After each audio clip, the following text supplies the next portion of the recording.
Maestro Rodolfo Pérez González, bienvenido al programa Hablemos de Música en la emisora cultural Radio Bolivariana. Amigos oyentes, de nuevo con ustedes para charlar con el maestro Rodolfo Pérez González sobre este tema de la música. Estamos hablando de la ópera.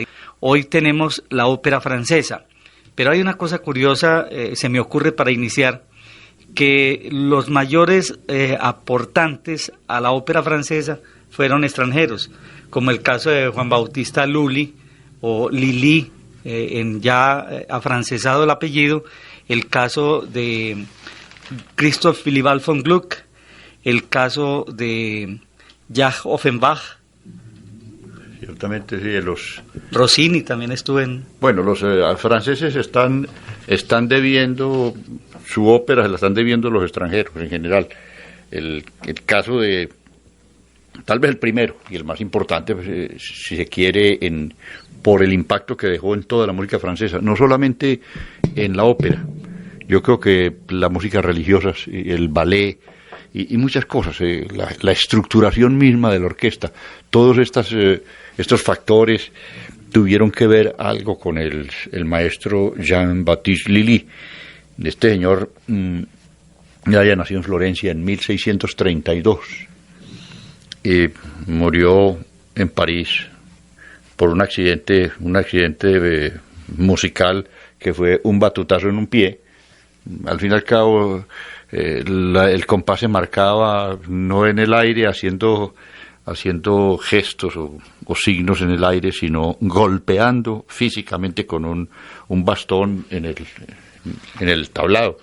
Y así se oía la música con ese golpeteo sin que a nadie le fastidiara. En un ensayo del Te Deum, un Te Deum que se iba a presentar en París o en Versalles, parece que se enfureció. Él tenía el geniecito disparejo y se enfureció, y en la renegada dio un bastonazo, trató de dar un bastonazo en el suelo y se lo pegó en un pie y se hirió, y esa herida se le infectó y consecuencia de la infección se murió, porque en realidad no fue muy larga la vida de Jean-Baptiste Lully, como se podría pensar. Uno, pues, que viendo esa obra gigantesca de este señor, se imagina que fue uno de esos artistas longevo, que no lo fue. En realidad él murió en 1687, decir que tenía 55 años. De 55 años, pues todavía no se puede hablar de un hombre longevo. En esa época sí más, pero de todas maneras la influencia en la ópera francesa es definitiva, y se debió en gran parte a que trabajó como maestro de música de la familia real. Ese maître de musique es un término muy poco preciso, que incluía unas funciones muy variadas, entre otras el de organización de conciertos y cosas de esas. Eso entraba todo dentro de esa maestría, y él acabó teniendo un título o un cargo de superintendente. Superintendente uno no se lo imagina para la música, y en Francia Lully llegó a ser superintendente de la música, es decir, que nada que no fuera autorizado por Lully era posible presentarlo o en un teatro o en una iglesia, nada, todo tenía que pasar por la mano y por la aceptación y aprobación de Lully. Esto tuvo, naturalmente, y como todas esas cosas tiránicas, tuvo sus problemas. Una de las víctimas fue Charpentier, que Charpentier fue uno de los más grandes músicos, que anduvo arrinconado precisamente porque es decir, Lully le quitó el campo. Este señor tuvo un trabajo muy importante en los primeros años, y fue su colaboración con el maestro Molière. Y esto, yo creo que hay una obra de esa colaboración mutua entre estos dos grandes genios, que se llamó Le Mariage Forcé, el matrimonio forzado, el matrimonio obligado. Después de eso hubo un poco de obras muy importantes, como eso que se llamó en Francia el bal de cour, era una especie de ballet. Esos ballets franceses o versallescos eran de unas dimensiones descomunales. No, en Versalles no se ponían en el trabajo de organizar un ballet para bailar 2 horas. Eso era, generalmente un ballet de estos empezaba al caer la tarde y terminaba mucho después de despuntar el nuevo sol. Es decir, eran bailes de toda la noche.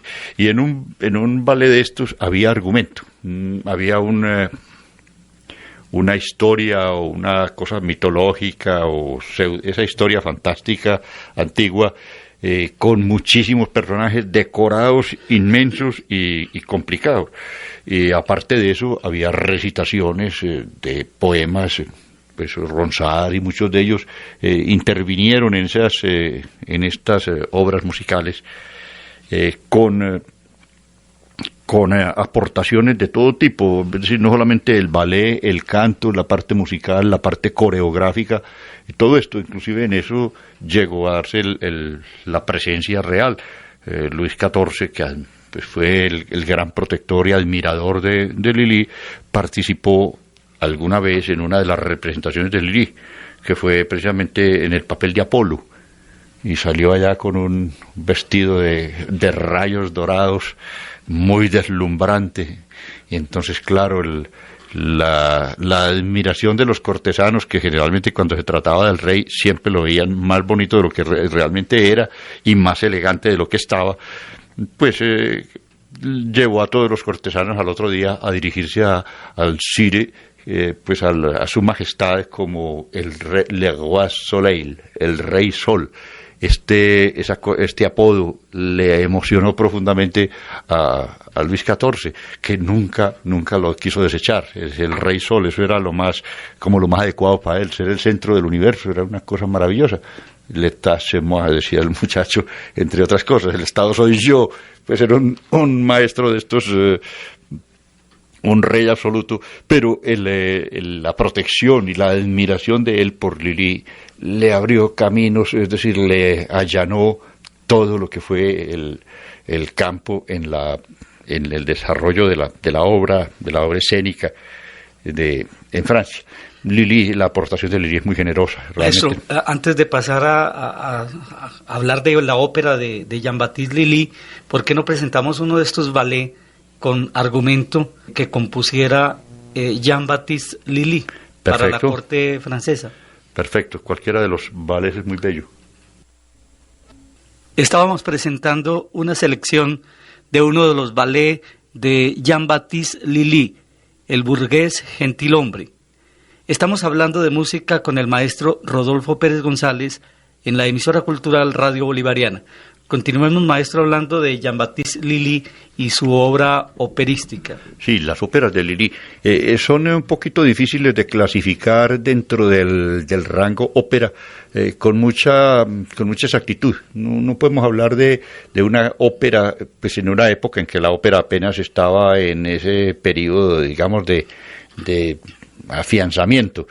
Muchas de las obras de Lully se confunden, como decíamos, con el ballet o con el teatro. Son géneros que casi actúan juntos, como yuxtapuestos el uno al otro, pero sin una integración total.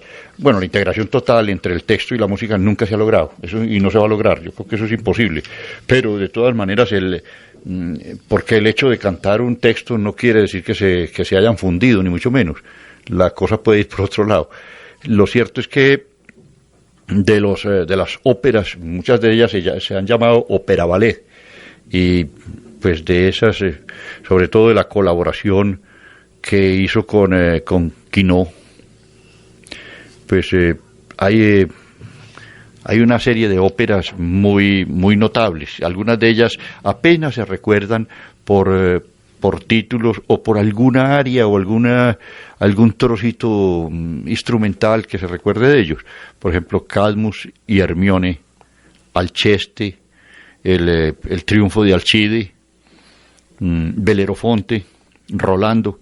Entonces, muchas de estas obras fueron obras que tuvieron una repercusión grande en la formación del estilo operático francés. Por su lado, los italianos seguían su desarrollo normal, porque la ópera que se estaba haciendo en Italia en ese momento era la que iba a imponérsele a toda Europa. Una ópera de Lully, con todo aquel aparataje, pues llegó a ser tan complicado y tan costoso que era un género pues que no era concebible fuera del patrocinio de un príncipe o de un rey. Tenemos precisamente, maestro, en nuestra discoteca una ópera poco difundida de Jean-Baptiste Lully, Atis. Es una ópera en 5 actos de este autor francés. Hay una curiosa disposición entre la ópera francesa de los 5 actos, cosa característica que viene del teatro. El teatro francés, el de los clásicos franceses, generalmente utiliza este esquema de la disposición en cinco actos. Al fin y al cabo, Lully trabajó con, ya lo habíamos dicho, con Molière y con el maestro Quinault. Quinault fue tal vez el más acertado, porque es decir, es muy difícil compaginar dos tipos tan geniales como eran el maestro Molière y el maestro Lully en una sola obra. Es decir, cada uno como que jalaba a sus intereses. El caso de Quinault es el verdadero libretista de talento que le saca partido a las situaciones más originales. Philippe Quinault. Sí, pero Quinault tuvo un problema porque en alguna de sus argumentos, de sus obras, que fue la ópera Isis, en esa ópera parece que hubo alguna caricatura de un personaje de la corte que era nada menos que la amante del rey, Madame de Montespan, y entonces ya Quinault perdió el año y fuera con él, y ya se las tuvo que arreglar Lully por mucho tiempo, por algún tiempo solo, como en el caso del Bellerophon, que fue obra no se sabe de quién el argumento, y posteriormente tuvo que echar mano de otros libretistas. Vamos a presentar una selección de esta ópera de Jean-Baptiste Lully Atis con libreto de Philippe Quinault.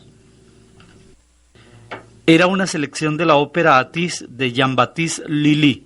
Estamos hablando de la ópera francesa con el maestro Rodolfo Pérez González en la emisora cultural Radio Bolivariana.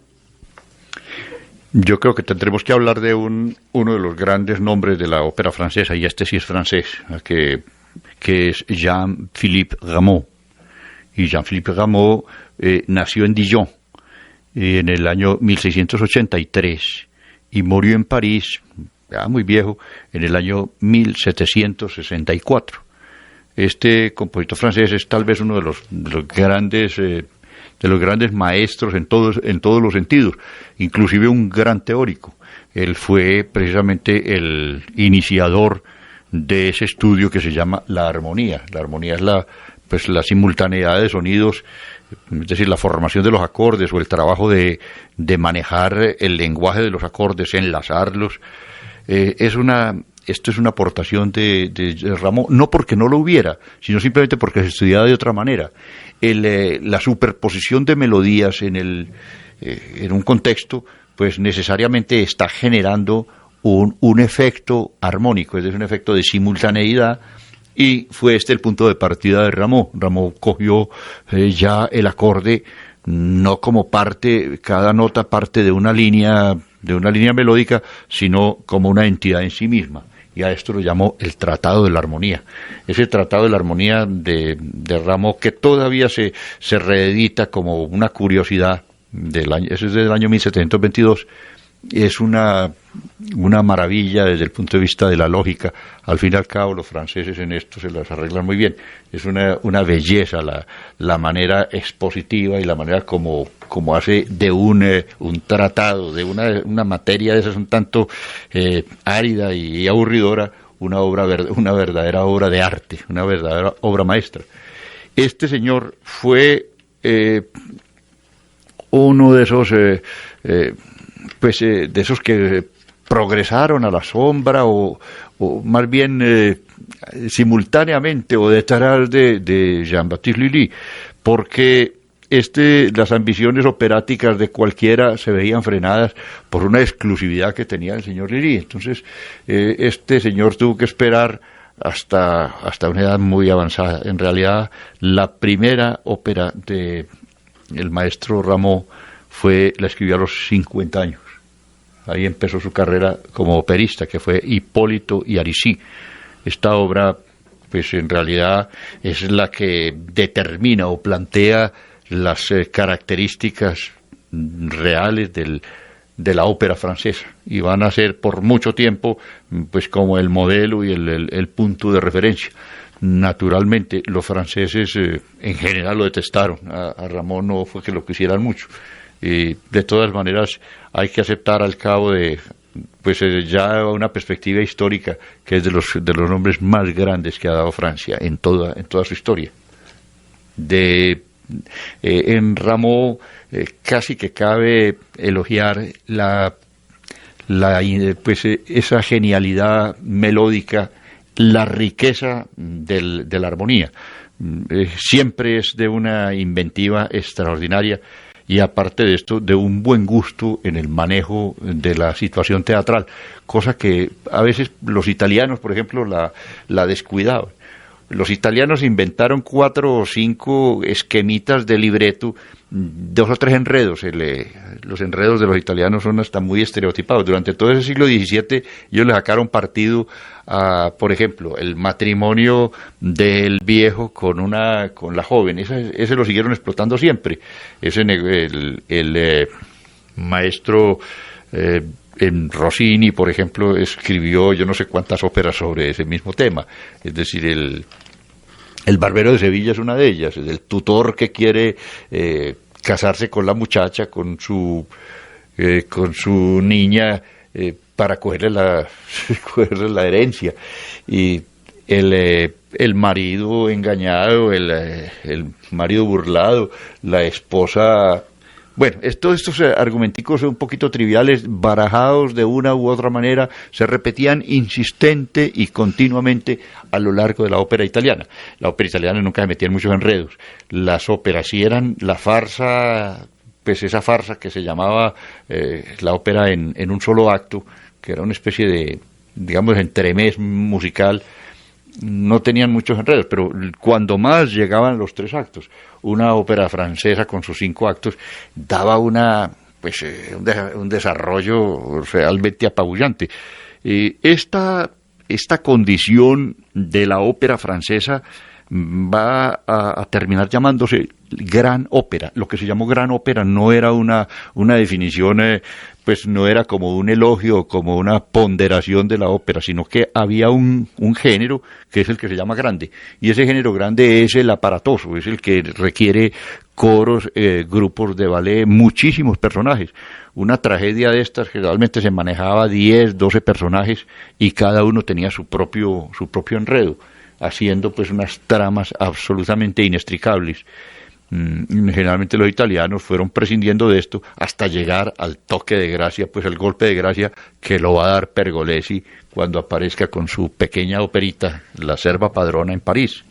Maestro, ¿cuáles son las principales óperas del amigo? El señor Rameau Jean-Philippe Rameau. Sí, Jean-Philippe Rameau tiene, pues, aparte de muchísimas obras,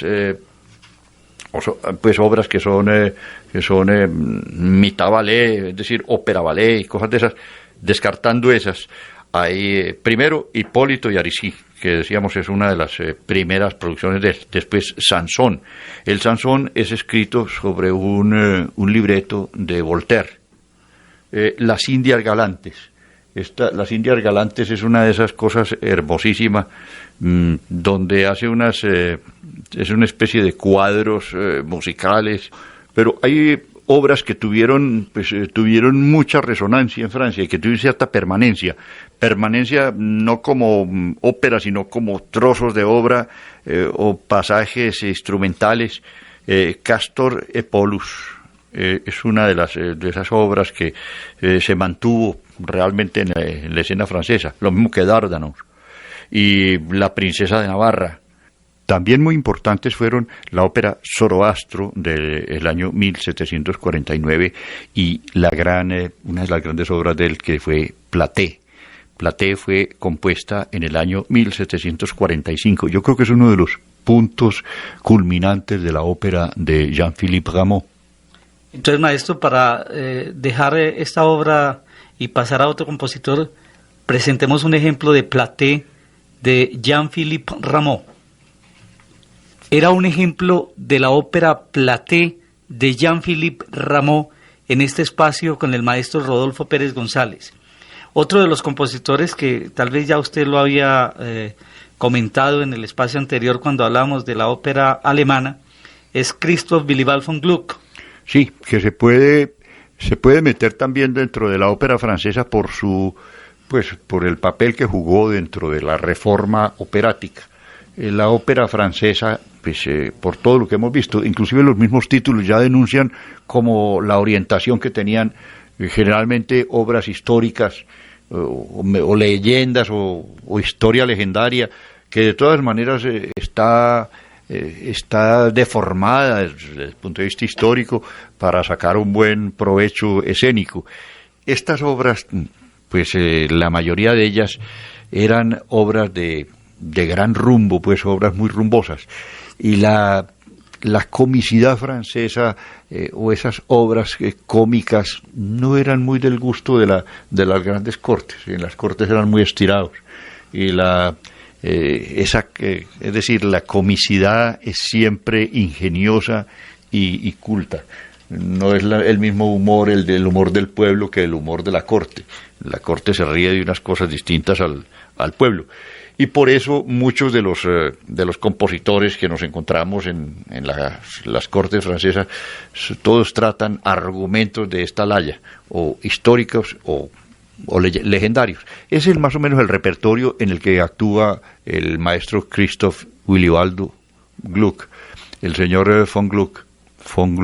El von Gluck es importante porque eso es un título de nobleza.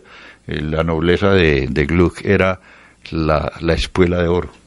La espuela de oro, que era una condecoración papal, no muy apreciada en el tiempo, pero de todas maneras lo que apreciaban ellos era el título de caballero, el que se le pudieran poner al apellido ahí su von, era muy importante.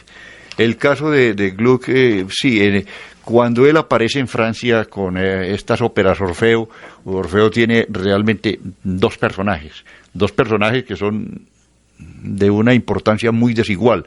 Orfeo prácticamente actúa durante toda la ópera.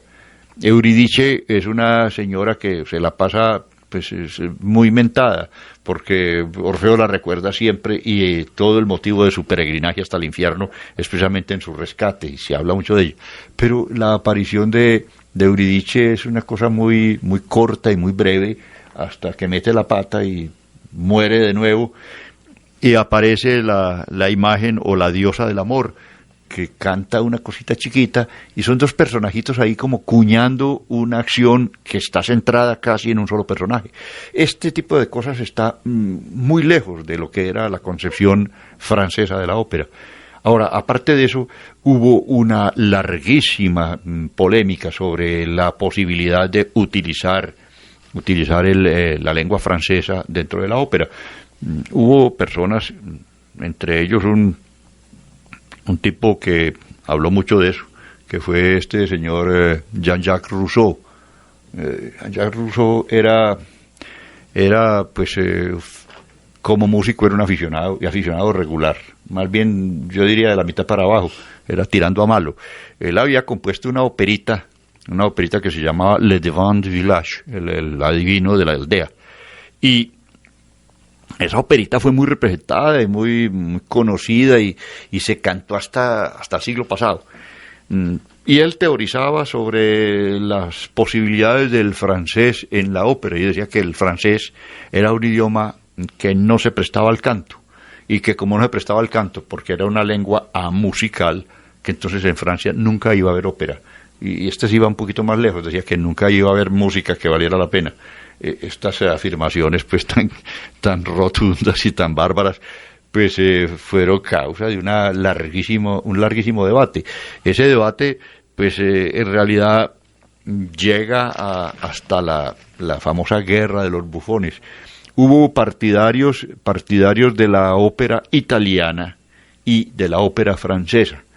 Unos decían que pues negaban toda posibilidad al francés de intervenir en la ópera, y otros lo contrario, eran dos, pero irreconciliables y polarizados a tal punto que estas cosas a veces se traducían en que cada estreno de un bando era una silbatina por cuenta de los otros, y a veces un agarrón a la salida, pues con pedreas y con disturbios. El caso era que la corona misma pues no estaba muy definida por ninguna de las dos de los dos lados. Por ejemplo, la reina patrocinaba y apoyaba la ópera francesa, en cambio el rey patrocinaba la ópera italiana, y estas cosas así pues daba lugar a cualquier cosa. En París siempre hubo un teatro de la ópera italiana, como lo hubo ese templo pues que tenían los italianos en todos los lugares del mundo, en San Petersburgo, en Madrid, en Barcelona, en Alemania, en muchas ciudades había un teatro de la ópera italiana, lo había en Londres también. Es decir, esto era un lugar donde no cabía una ópera que no fuera italiana, y la presencia de un extranjero como Gluck, pues de una presencia musical importantísima, y con óperas en francés, pues le dio mucha fuerza a este bando. La contraparte era el señor Piccini. Piccini era un napolitano extraordinario músico y muy buen compositor, pero le tocó la parte pues, la del perdedor. Piccini había sido un compositor, autor de muchísimas óperas, pero que le tocó finalmente las turbulencias inclusive de la Revolución Francesa.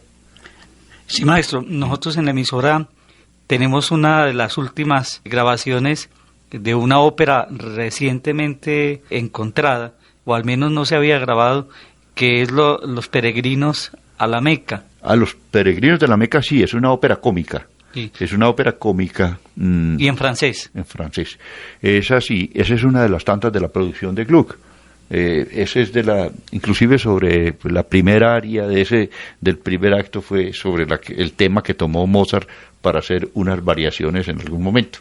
Lo que le valió una invitación a comer del señor Gluck, cosa que decían en Viena que era uno de los grandes acontecimientos del siglo, porque Gluck era muy avaro y no invitaba a nadie. Pero lo cierto es que esta es una ópera cómica,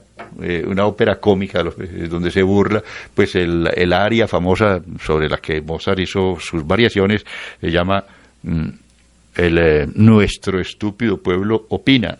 Dicen, a veces cantan allá los maestros, los jeques estos.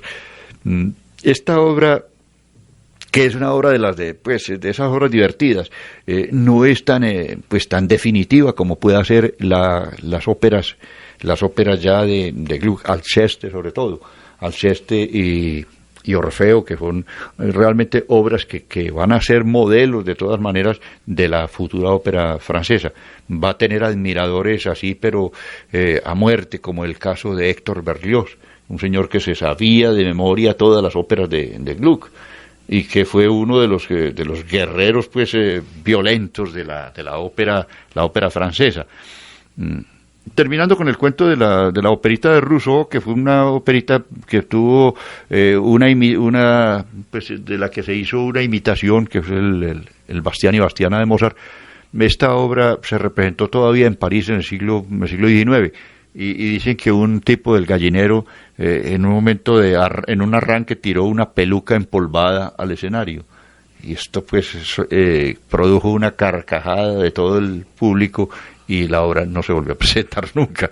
Esto se la atribuyeron a Berlioz, pero Berlioz dice que él no fue, que eso fue otro. Maestro, vamos a presentar dos ejemplos en la ópera de Gluck, dos ejemplos de su música. El primero de Los Peregrinos de la Meca, de Christoph Willibald von Gluck. Era el segundo ejemplo de la ópera en Gluck, una selección de una de sus obras maestras, Alceste. Estamos en Radio Bolivariana hablando de música con el maestro Rodolfo Pérez González, hoy la ópera francesa. Siguiendo con Gluck, pues que es uno de esos músicos que realmente hay que considerar también dentro de la ópera francesa como uno de esos grandes creadores y casi que de los que marcan un nuevo rumbo a la ópera francesa. Hay una ópera, por ejemplo, La Falsa Esclava. La Falsa Esclava fue pues una de estas óperas en francés, la Fausse Esclave, y el borracho corregido, esa es una obra, pues una obra que fue muy famosa, sobre todo en Viena, por allá en los años de 1760. Sigue el Cadiz du P, y algunas de esas obras, pues la traducción de Calzabigi del Orfeo y Euridice. Y por el estilo, centenares de obras. Es que Ifigenia en Táuride, por ejemplo, que es una de las grandes obras de Gluck, Ifigenia en Áulide e Ifigenia en Táuride, son como una de las más importantes obras de Gluck, lo mismo que Parisia y Helena. Estas obras vienen a ser el remate de una producción de 108 óperas, que fue la producción del señor von Gluck. Sus enemigos, que eran muchos, lo criticaban porque le costaba un trabajo enorme la producción de una ópera. Dice que cada ópera le costaba a Gluck una enfermedad grave, es decir, quedaba completamente agotado, y los enemigos se burlaban de que Gluck generalmente, cuando escribía los ballets, después los bailaba. En su estudio, pues le echaban ojo por allá desde una ventana y veían al viejo dando los pasos de un ballet a ver cómo iba a quedar, y después los tocaba al piano. Este tipo de cosas hicieron que Gluck fuera un personaje tanto extraño. El hombre pues sufrió un problema vascular y quedó muy con muchas deficiencias para hablar, no se le entendía. Él recuperó algo de su labia, pero quedó gago. Berlioz se burla de él miserablemente en sus memorias y lo llama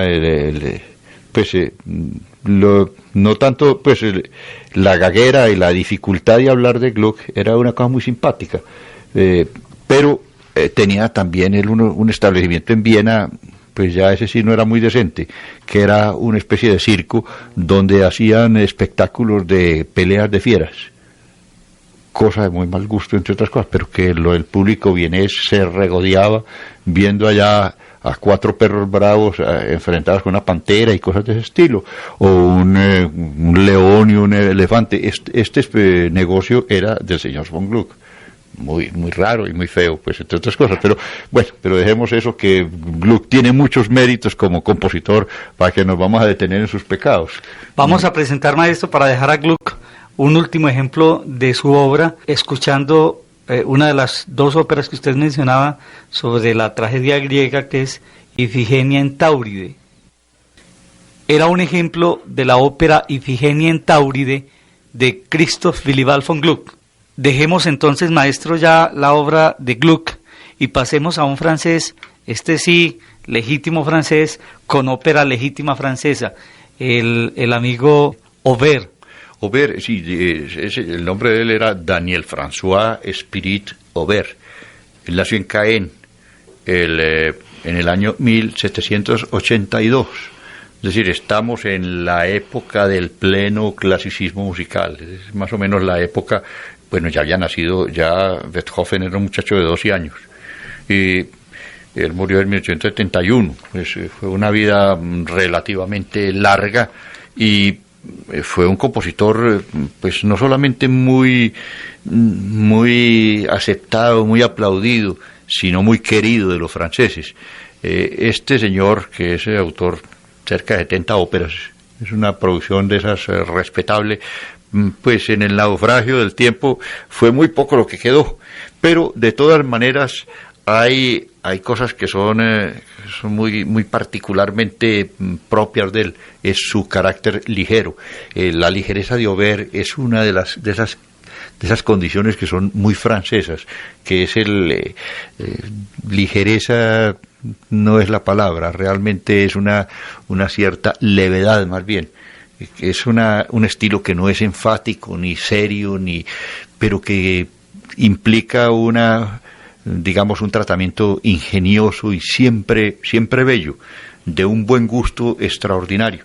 Escribió tragedias como muchos de ellos, inclusive algunos de los grandes compositores tuvieron admiración por Auber, entre ellos Wagner, pues, y las obras que se conservan de él, pues todas son argumentos de un género muy diferente al que se trataba en las épocas del maestro Lully, del maestro Rameau, e inclusive de las de Gluck, que era era un músico que todavía estaba vivo cuando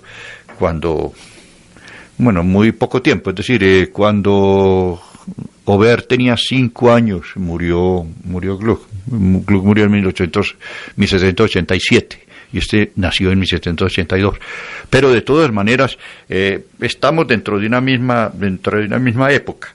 Y las obras de este señor, de lo que se conservó, pues, y de lo que se mantuvo, son obras que tienen como protagonistas o bien a bandidos o gente del pueblo. Hay una obra especialmente importante, pues de Auber, que es El caballo de bronce. Esta obra, pues, actualmente, si acaso se oye, de pronto se oye la obertura. Fue tan popular, tan supremamente popular en muchos países, el caso de España. En España el caballo de bronce se tradujo así de la primera a la última palabra, inclusive traducida de una manera muy irrespetuosa y muy poco digna.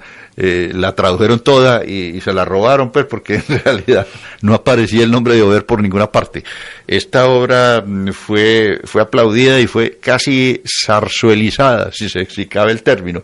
Eso le añadieron ahí cosas para que quedara más o menos a nivel de zarzuela, pero fue una obra que gustó muchísimo. Pero la gran obra, digamos la obra maestra, si se puede hablar de obra maestra en compositores que tienen muchas cosas buenas, fue La Muda de Portici. La Muda de Portici es una obra donde se pone a prueba la capacidad, digamos, dramática, histriónica de un personaje. La protagonista, la muda, actúa simplemente haciendo gesticulación, haciendo mímica. Y esto en la ópera de principios del 19 era una rareza.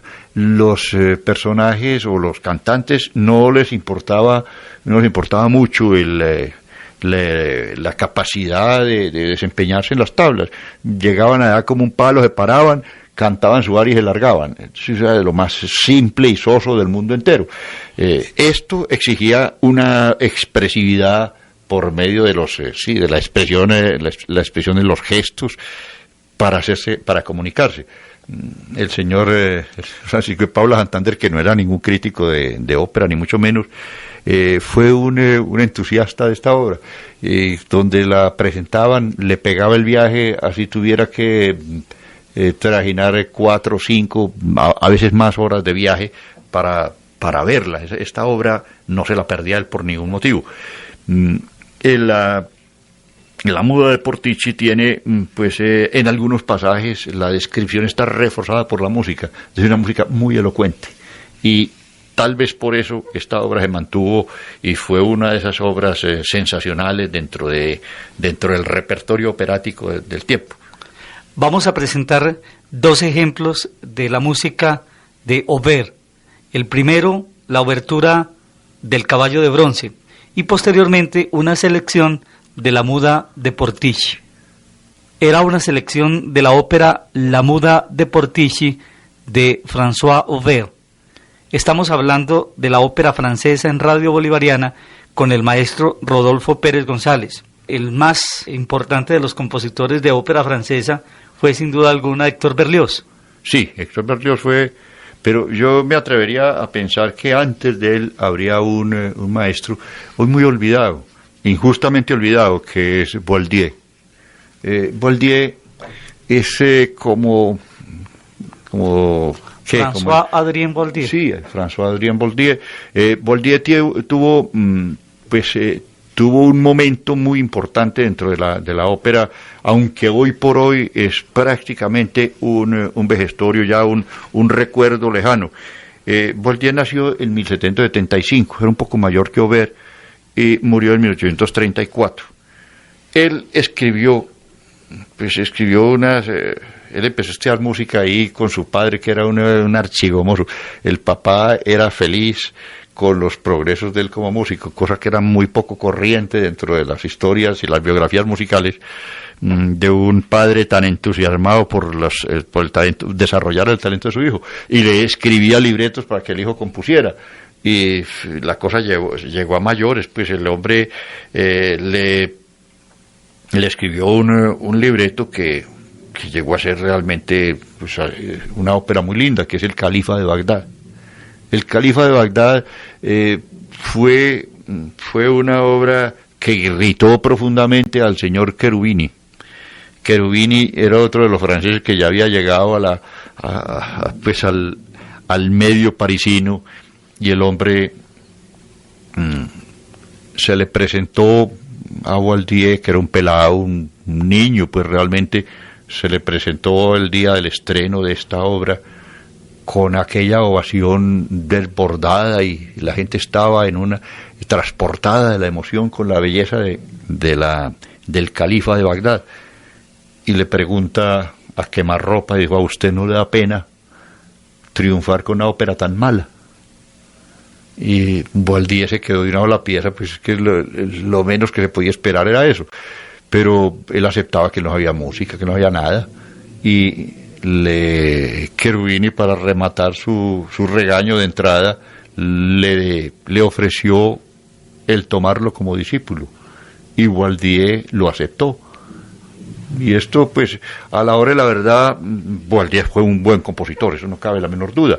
Y hoy por hoy, aunque no se oigan otras cosas, por ahí de pronto se oye unas selecciones muy eventuales del Petit Chaperon Rouge, que es más o menos como Caperucita Roja, y la obertura del Califa de Bagdad, que sigue siendo una obra de concierto. Precisamente, maestro, la tenemos en una grabación, la obertura, que es lo único que ha sobrevivido de esta ópera, y la vamos a compartir entonces, antes de hablar de Berlioz, con nuestros amigos oyentes. He aquí, obertura del Califa de Bagdad de François-Adrien Boaldier. Era la obertura de la ópera El Califa de Bagdad de Adrien Boaldier, en este programa Hablemos de Música, con el maestro Rodolfo Pérez González. Ahora sí, maestro, la ópera de Héctor Berlioz, que tiene como una característica, me parece a mí, su gran extensión. Descomunal extensión, pero también de gran mérito. El caso de las óperas de Berlioz, todas tuvieron pues una vida muy accidentada, muy difícil. Y pues él hizo muchos intentos de obras. Por ejemplo, hay una de la que pues subsistió por lo menos la obertura, y yo creo que es una gran obertura, que es Los Jueces Francos. Esa obra, yo no sé quién sería el argumento, ni qué drama que utilizaría en esa obra, pero lo cierto es que esta obra fue muy admirada por Carl Maria von Weber. Y ya el hecho de que Carl Maria von Weber se ocupe de la obra de un novato, un novicio que empieza a producir obras para el teatro, ya era algo. Sin embargo, de esto pues yo no sé que se haya conservado algo más que la obertura, la magnífica obertura de Los Jueces Francos. Después él trabajó en la ópera Benvenuto Cellini. Benvenuto Cellini es una de esas obras, pues sí, de esas obras curiosas e interesantes, porque se trata de un personaje real, de un personaje, sí, un artista del que hay obras notabilísimas, aquel inolvidable Salero de Cellini, que es una de esas joyas irrepetibles de la escultura o de la orfebrería. Esta ópera, la ópera Benvenuto Cellini, tuvo muchas componendas, mucho arreglo, mucha reforma, mucha transformación. Finalmente, de esto queda una versión que es la que se ha llamado el Carnaval Romano, y de esa hay una obertura que es famosísima y trajinadísima, que de todas maneras es una de esas piezas del gran repertorio francés. Pero hay otra ópera, esa ópera sí es de unas dimensiones y de unas dificultades de montaje extraordinarios, que es Los Troyanos. Dura 5 horas largas, ¿no? 5 horas larguitas. Sí. Está peleando ese récord, el récord de duración. Lo tiene con Parsifal de Wagner, más o menos. A ver, ¿cuáles son los...? No, hay unos... El Crepúsculo de los Dioses es muy largo.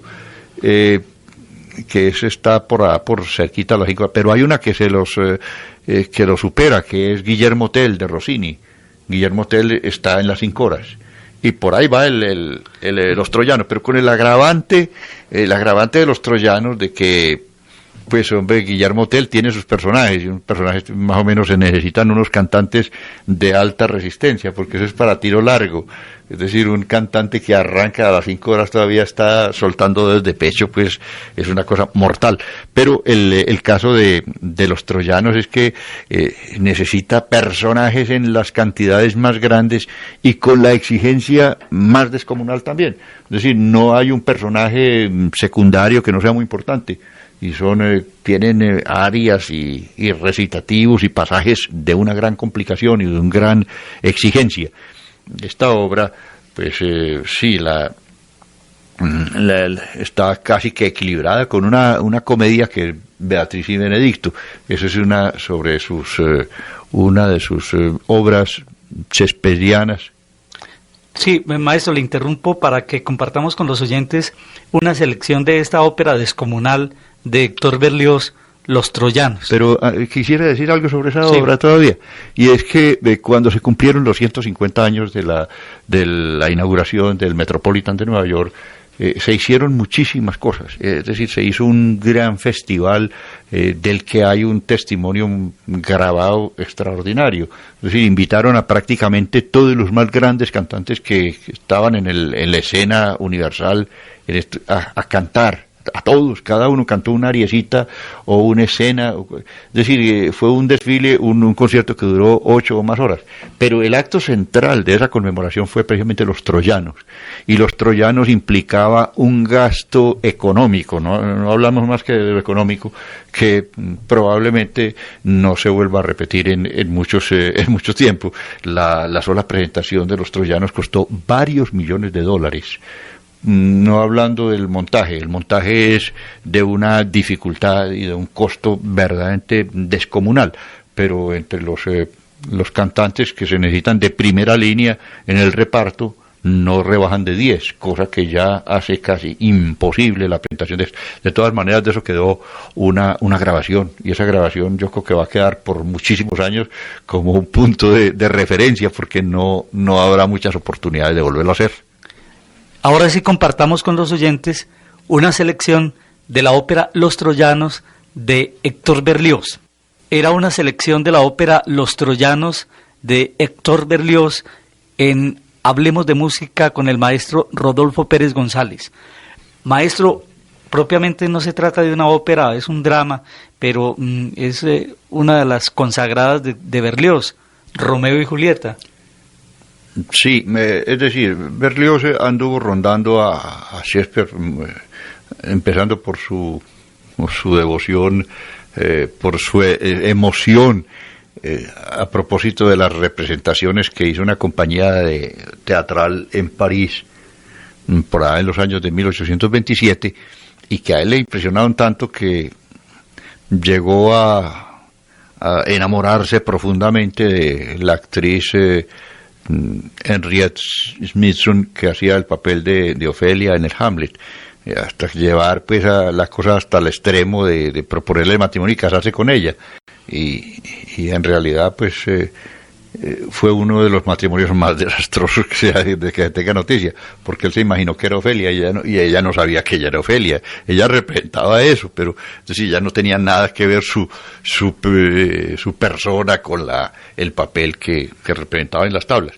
Pero de todas maneras, las obras que se refieren a Shakespeare, en muchos casos, por ejemplo, el Romeo y Julieta, que es una de esas obras notabilísimas, yo diría que están dentro de la misma línea de algunas de las los trabajos de amor perdidos y obras que son en realidad comedias, que son más bien de la línea de la comedia, de la cosa jocosa, como es el Beatriz y Benedicto.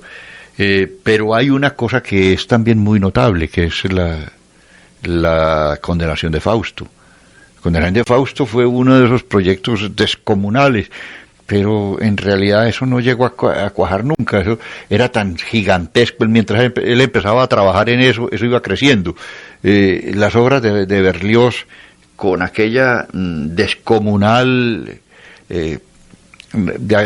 necesidad de grandes orquestas, de grandes grupos, pues hacía muy difícil que la presentación de estas obras.